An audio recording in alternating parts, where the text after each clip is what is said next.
Glenn. Perfect. Reverend Glenn is the president of the Aurelia Star of Hope Spiritualist Church. He was ordained in 2019 by the Metaphysical Ministry of Canada. Glenn has a varied background with careers ranging from software consulting and project management through to holistic healing and Reiki master. Reverend Glenn runs a book publishing company and has authored Soul's Work 101, a spiritual guide to personal transformation. For over a decade, Reverend Glenn has been a leading figure with lightworkers of the world. And today, Reverend Glenn is going to be sharing some thoughts with us about hope and success. Yes, beautiful. Now let's give our phalanges and make him feel very welcome. There we go.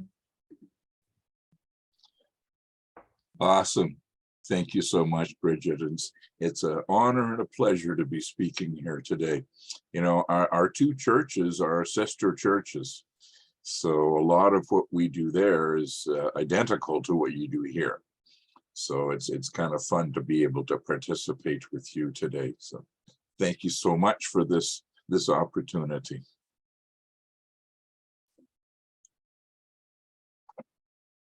As the CNE closes and the Labor Day weekend ends, there's one thought that's on the minds of many, many people: going back to school.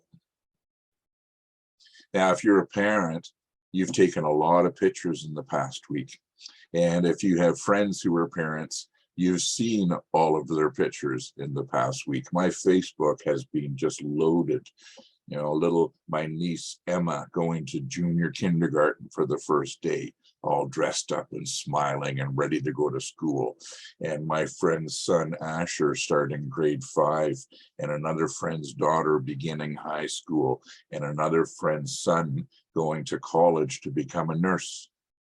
And all these pictures and all these new people starting off their lives, it's fresh for every one of them. And you'll notice, if you look through your friends' pictures of their kids' first day at school, they're all dressed up and they're all smiling because it's an exciting time. Well, going back to school is not just for the young people. I'm going to tell you a few of the stories of the experiences that I've had. Tuesday, September 2nd, 1969. It's the end of the summer of love. 2 weeks earlier, 500,000 people had gathered at Yasgur's farm in Woodstock, New York, for the first concert of that scope, and it began a new era. And that was the flavor when I was going into grade 8, the hippies, Woodstock, all these different things. So the first day of school, I have my new outfit. We always went shopping. We had come home after spending our summer at the cottage, and we had come home the week previous to do a clothes shopping to get ready for school. So I'm all done up for my first day. I'm wearing ROM Adidas running shoes. That was the thing. That was when at that time, if you had Adidas running shoes, you were cool. If you didn't have Adidas running shoes, you weren't cool. So I was fortunate enough that Dad could go out and buy those for me. So I've got these special running shoes. I was wearing purple corduroy pants with bell bottoms, which matched the hippie era. And I was wearing a shirt that was fluorescent yellow. So I had a bright yellow shirt, I had purple corduroys, and I had these white shoes with blue stripes, and I was it. I was so excited. I'm all dressed up and ready for grade 8. And it was new, it was fresh. You're going in and you're wondering who will be my teachers, who's going to be in my class. You know, there was a girl I had a crush on in grade 7, and she wasn't in my class in grade 8. So I had to find another girl to have a crush on. All these new experiences. January 7th, 1985. Now I'm 28 years old. I've already got a degree in psychology, and I've been working in the sales with my father, who had a furniture warehouse, and I had spent a few years as a traveling salesperson, and it wasn't enough. I wanted more. So I applied to York, and I got accepted into their MBA program. So I'm starting school again, 28 years old. I thought it was over. I'm not a kid anymore, but here's another first day at school. And what happened was there was about 200 students that were all beginning their MBA on that day. And they took us all into an auditorium and pretty much explained what the next few years were going to be like. Here's the types of courses you're going to take. Here's the choices you're going to have to make, and so on. And one of the things that stood out for me was they said, we are very selective about who we allow to begin this course. So if you're here in this audience, you have what it takes to graduate. All you got to do is apply yourself. And for me, that was just this enlightenment to my self-esteem of, hey, you know what?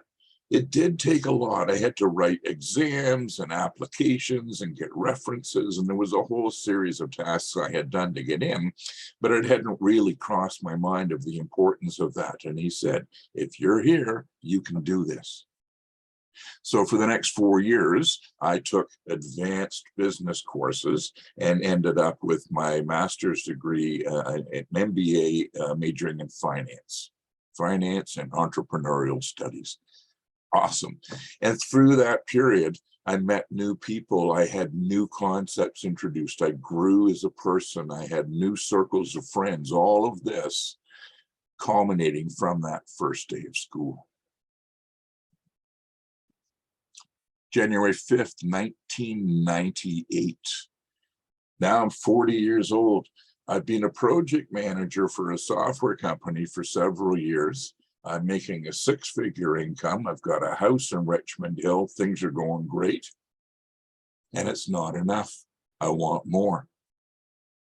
So I began my first day of school in a night course, because I kept my day job, at Seneca College, taking a degree in holistic healing. And this was night and day. This was a 180-degree turn from where I was. I was working with computers and business and stress and all these different technical things. And here I am starting a course that's about softness and love and healing. And it was what I needed. It was what my soul needed. So I signed up and began another first day of school at Seneca College. And we went in and they laid out what we were going to do over the next year. And it was a series of courses that were overviews of the whole area of holistic healing, holistic nutrition, meditation, the basics of the modalities. What are all the different modalities, and so on. And as we got this general degree, we were all encouraged to branch off and take workshops or other classes specific to certain modalities. And over the next 5 years, I started school many, many times. And I learned reflexology, I learned shiatsu, I learned Reiki. I went through the 3 levels of Reiki and became a Reiki master. I learned therapeutic touch. I learned Qigong and Falun Gong. And there was this continuous input of different ways of looking at healing. And what was interesting for me was that they're not different. There is a commonality among all of them. And as my learning expanded, I realized, oh, okay, we'll just add a little bit more and it's the same thing. You know, the difference between Reiki and therapeutic touch. I could speak for 15 minutes on the differences, but the reality is they're both energy work. right? And so I went through that learning curve. And what came out of that first day of school at Seneca? New friends, new ideas, new concepts, new circles. I started meeting all these people. When you open your door to a new concept, all the people that carry that new concept start to arrive, and I gained a whole new circle of friends. That's how I got involved with the light workers organization. Probably 1998, I went to a speech by a man named Steve Rother, and he channels the group, and he had a website called lightworkers.org. And that was the first time I'd heard that term, and I got involved with it, and I took a lot of training from him personally. And finally he said, "Are you ready to teach?" And I said, "Yes." And I've been teaching ever since, and I've been learning ever since. October 8th, 2018, I'm going back to school again. But this time it's a bit different because it's on Zoom.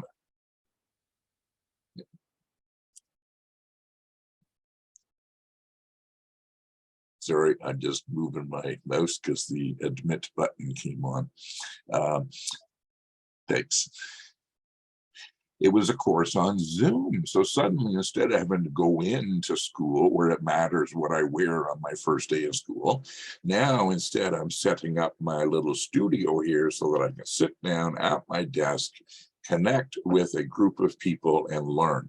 And it worked really well. Zoom is a great way to provide a course because it does have a central focus of the main speaker, the teacher giving the lesson, but it also allows that community connection. It allows discussion. It allows questions and answers. So everything you would want in a classroom is available to you on Zoom, except that you can't go out for a coffee after, right? That personal connection is separated a bit.